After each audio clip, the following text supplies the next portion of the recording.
ஓம் நமச்சிவாய சிவாய நம. அனைத்து தமிழ் உள்ளங்களுக்கும் கனிவான வணக்கங்கள். அனைவருக்கும் இனிய ஆங்கில புத்தாண்டு நல்வாழ்த்துக்கள். நிகழும் ஸ்ரீ மங்களகரமான குரோதி ஆண்டு மார்கழி மாதம் 17ஆம் தேதி புதன்கிழமை அன்று பிரதமை திதியில் உத்திராடம் நட்சத்திரத்தில் வியாகாதம் நாமயோகத்தில் பாலவம் கர்ணத்தில் அமிர்தயோகம் கூடிய நன்னாளில் இந்த ஜனவரி மாதம் பிறக்கிறது. பிறக்கப்போகும் இந்த புதிய வருடத்தின் முதல் மாதத்தில் உங்கள் வாழ்வில் வளமும் நலமும் செல்வ செழிப்பும் பெற்று வாழ்வில் உயரிய நிலையை அடைய எல்லாம் வல்ல எம்பெருமானை வேண்டி விரும்பி கேட்டுக்கொள்கிறேன். ஜனவரி மாதத்தின் கிரகங்களின் நிலை என்னவென்று பார்த்தால், ரிஷபத்தில் குரு பகவான் வக்ர நிலையில் உள்ளார். கடகராசியில் செவ்வாய் பகவானும் வக்ரத்தில் உள்ளார். கேது பகவான் கன்னிராசியிலும், கும்பராசியில் சுக்கிரன் சனியும், மீனராசியில் ராகு பகவானும் உள்ளனர். தனுசு ராசியில் சூரியன் புதன் இணைவு உள்ளது. இம்மாத கிரக பயிற்சி என எடுத்துக்கொண்டால், சூரிய பகவான் 14/1/2025 தனுசு ராசியில் இருந்து மகர ராசிக்கு பயிற்சியாகின்றார். 24/1/2025 புதன் பகவான் தனுசு ராசியில் இருந்து மகர ராசிக்கு பயிற்சியாகின்றார். இந்த கிரக அமைப்பினால் இம்மாதம் உங்கள் வாழ்வில் ஏற்படக்கூடிய சுபபலன் என்ன என்பதனையும், அசுப பலன் என்ன என்பதனை பற்றியும், அசுப பலன் ஏற்படுமாயின் ராசிக்காரர்கள் செய்ய வேண்டிய பரிகாரம் என்ன, வழிபட வேண்டிய தெய்வம் யார் என்பதனை பற்றியும் விரிவாக காண்போம். தனுசு ராசி அன்பர்களே, இந்த மாதம் எல்லா விதத்திலும் நன்மைகள் உண்டாகும். எதையும் செய்து முடிக்கும் துணிச்சல் அதிகரிக்கும். எதிர்ப்புகள் அகலும். நீண்ட நாட்களாக இருந்து வந்த பிரச்சனைகளில் தீர்வு கிடைக்கும். பணவரத்து அதிகரிக்கும். தொழில் வியாபாரத்தில் ஈடுபட்டு இருப்பவர்களுக்கு கீழ்நிலையில் உள்ளவர்களால் நன்மைகள் உண்டாகும். தேவையான சரக்குகள் கையிருப்பு இருக்கும். துணிச்சலாக முயற்சிகள் மேற்கொண்டு வியாபாரத்தை விரிவுபடுத்துவீர்கள். உத்தியோகத்தில் இருப்பவர்கள் முன்னேற்றம் காண்பார்கள். மேல் அதிகாரிகளால் நன்மைகள் ஏற்படும். குடும்பத்தில் குதூகலம் உண்டாகும். உங்களது வார்த்தைகளுக்கு மதிப்பு கூடும்.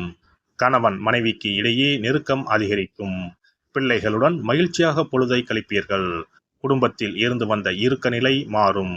பெண்களை பொறுத்தவரை காரியங்களை துணிச்சலாக செய்து முடித்து வெற்றி காண்பீர்கள். எதிர்ப்புகள் விலகும். நீண்ட நாட்களாக இழுபறியாக இருந்த காரியம் நடந்து முடியும். கலைத்துறையினருக்கு மதிப்பும் மரியாதையும் அதிகரிக்கும். சிறப்பாக பணிபுரிந்து பாராட்டுகளை பெறுவீர்கள். ஆடை ஆபரணங்கள் சேரும். விளையாட்டுத் துறையில் உள்ளவர்களுக்கு பரிசும் பாராட்டும் கிடைக்கும். அரசியல் துறையினருக்கு பயணங்களால் மகிழ்ச்சியும் ஆதாயமும் கிடைக்கும். நிலம், வீடு, வாகனம் வாங்கும் வாய்ப்புகள் கைகூடி வரும். நீதிமன்ற வழக்குகளில் இருந்து விடுபடுவீர்கள். வேதாந்த விஷயங்களில் நாட்டம் அதிகரிக்கும். மாணவர்களை பொறுத்தவரை கல்வியில் வெற்றி பெற துணிச்சலாக முயற்சிகளை மேற்கொள்வீர்கள். எதிர்பார்த்த காரியங்கள் சாதகமாக நடக்கும். நட்சத்திர பலன்கள். மூலம் நட்சத்திரம். இந்த மாதம் தொழில் வியாபாரத்தில் இருப்பவர்கள் தங்களது தொழில் விரிவாக்கம் செய்யும் முயற்சியில் ஈடுபடுவீர்கள். அதற்கு தேவையான பண உதவியும் கிடைக்கும். ஆனால் போட்டிகள் பற்றிய கவலைகள் தோன்றும். சமாளிக்க முயல்வீர்கள். பூராடம் நட்சத்திரம். இந்த மாதம் உத்தியோகத்தில் இருப்பவர்கள் தங்களது திறமையால் அலுவலக பணியை சிறப்பாக செய்வார்கள். புதிய தொடர்புகள் மகிழ்ச்சியை தருவதாக இருக்கும். குடும்பத்தில் சுபகாரியம் நடைபெறும். மனைவி குழந்தைகளுடன் சந்தோஷமாக பொழுதை கழிப்பீர்கள். ஆன்மீக பணிகளில் நாட்டம் அதிகரிக்கும். பொன் பொருள் சேர்க்கை உண்டாகும். உத்திராடம் 1ஆம் பாதம்.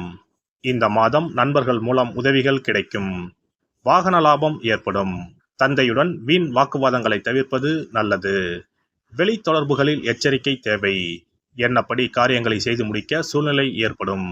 செலவுகளை குறைக்க திட்டமிடுவது நல்லது. கௌரவம் உயரும். சித்தர்களை வணங்கி வர மனதில் தைரியம் கூடும். காரியங்களில் சாதகமான பலன் கிடைக்கும். சிறப்பு தொகுப்பு. கழுத்தை நெரிக்கும் கடன் பிரச்சனையால் கஷ்டப்படுபவர்களுக்கு எளிய பரிகாரங்கள் உள்ளன. ருண, ரோக, சத்ரு இந்த மூன்றுமே மனிதர்களை வெல்லக்கொள்ளும். அதிலும் கடன் பிரச்சனை கவலையை ஏற்படுத்தி மனிதர்களை கலங்க வைத்துக் கொள்ளும். கடன் பிரச்சனையால் கஷ்டப்படுபவர்களுக்கு எளிய பரிகாரங்கள் உள்ளன. இந்த எளிய பரிகாரங்களை நம்பிக்கையோடு செய்தால் நிச்சயம் பலன் கிடைக்கும். ஒருவரின் ஜாதகத்தில் 6ஆம் இடம் கடன் ஸ்தானத்தை குறிக்கும். கடன் பிரச்சனையால் இன்றைக்கு பலரும் தற்கொலை செய்து கொள்கின்றனர். சக்கரத்தாழ்வார் அருள் இருந்தால் கண்டிப்பாக கடன் பிரச்சனைகள் நீங்கும். பெருமாள் கோவிலுக்கு சென்று சனி மற்றும் புதன் கிழமைகளில் சக்கரத்தாழ்வார் சன்னதியில் துளசி மாலை சாற்றி 12 முறை வலம் வர வேண்டும். ஒவ்வொரு முறை வலம் வரும் பொழுதும் கடன் தீர்வதற்கு மனமுருக நம்பிக்கையோடு வேண்டிக் கொள்ள வேண்டும். தொடர்ந்து 12 வாரங்கள் செய்தாலே கடன் பிரச்சனை தீர்ந்து மன நிம்மதி ஏற்படும். மேசராசியில் பிறந்தவர்கள் தயிரை கொண்டு இனிப்பு பலகாரம் செய்து ஒவ்வொரு வெள்ளிக்கிழமையும் மாலை வேளையில் பசுவுக்கு கொடுத்து வர கடன் பிரச்சனைகள் தீரும். விருச்சிக ராசியில் பிறந்தவர்கள் ஞாயிற்றுக்கிழமை அன்று லட்சுமி நரசிம்மருக்கு காய்ச்சிய பசும்பால் அல்லது பானகத்தை பிரசாதமாக வைக்க வேண்டும். 48 நாட்கள் இந்த பூஜையை செய்தால் கடன் தொல்லையில் இருந்து விடுபடலாம். ரிஷபராசியில் பிறந்தவர்கள் ஜவ்வரிசி கொண்டு இனிப்பு தயாரித்து அதை வெள்ளிக்கிழமையன்று பசுவிற்கு மாலை வேளையில் கொடுத்து வர கடன்கள் அடைந்து சுகம் பெறலாம். துலாம் ராசிக்காரர்கள் பசும்பாலை சுக்கிர ஓலையில் வில்வ மரத்திற்கு ஊற்றவும். 24 வெள்ளிக்கிழமை செய்திட நிச்சயமாக கடன் தீரும். வெள்ளிக்கிழமையில் அரச மரத்தடி விநாயகருக்கு அகலில் 11 தீபமும் 11 முறை வலம் வந்தும் வழிபட்டால் கடன் தீரும். மிதுன ராசிக்காரர்கள் தினசரி சிறிது தயிர் சேர்த்து குளித்து வரவும். கடன்கள் நீங்கும். மாலை வேளையில் சூரிய தரிசனம் அஸ்தமனத்துக்கு முன் செய்து வரவும். கன்னி ராசிக்காரர்கள் சனிக்கிழமைகளில் உளுந்து வடை தானம் செய்யவும். அதை நீங்கள் உண்ணக்கூடாது. மேலும் துளசிக்கு தினசரி நீர் வார்த்து ஒரு மண் அகலில் நல்லெண்ணெய் விளக்கேற்றி வைக்க ருண நிவாரணம் பெறலாம். கடகராசிக்காரர்கள் ஒவ்வொரு ஞாயிறும் சிறிது வெள்ளக்கட்டியை ஓடும் நீரில் விடவும். கடன்கள் வெள்ளம் போல கரைந்துவிடும். சிம்ம ராசியில் பிறந்தவர்கள் ஒவ்வொரு சனிக்கிழமையும் அரச மரத்தடியில் மண் அகலில் நல்லெண்ணெய் ஊற்றி கருப்பு திரி கொண்டு 8 விளக்குகள் ஏற்றி வர கடன்கள் அழிய வழி பிறக்கும். மகர ராசிக்காரர்கள் சனிக்கிழமைகளில் எள்ளுருண்டை செய்து பலருக்கு தானமாய் கொடுத்து வர கடன் தொல்லைகள் நீங்கும்.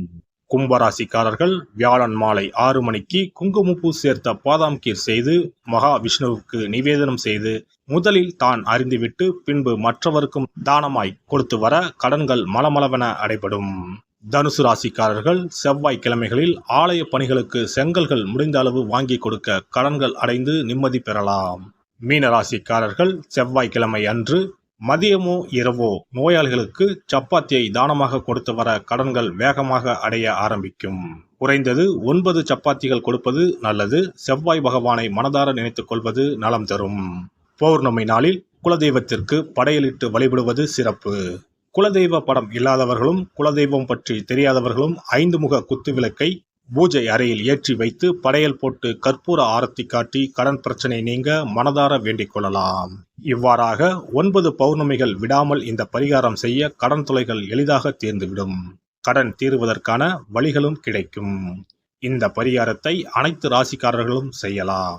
எல்லாம் வல்ல இறையருளால் நீங்களும் உங்கள் அன்பு குடும்பமும் உடல் நலம், நீலாயுள், நிறை செல்வம், உயர் புகழ், மெய்ஞானம் ஓங்கி வாழ்க வளமுடன். இந்த வீடியோ பதிவு உங்களுக்கு பிடித்திருந்தால் லைக் பண்ணுங்க, கமெண்ட் பண்ணுங்க, ஷேர் பண்ணுங்க, மறக்காம சப்ஸ்கிரைப் பண்ணுங்க, பக்கத்துல இருக்கிற பெல் பட்டனை கிளிக் பண்ணுங்க. நன்றி, வணக்கம். ஓம் நமச்சிவாய. சிவாய நம.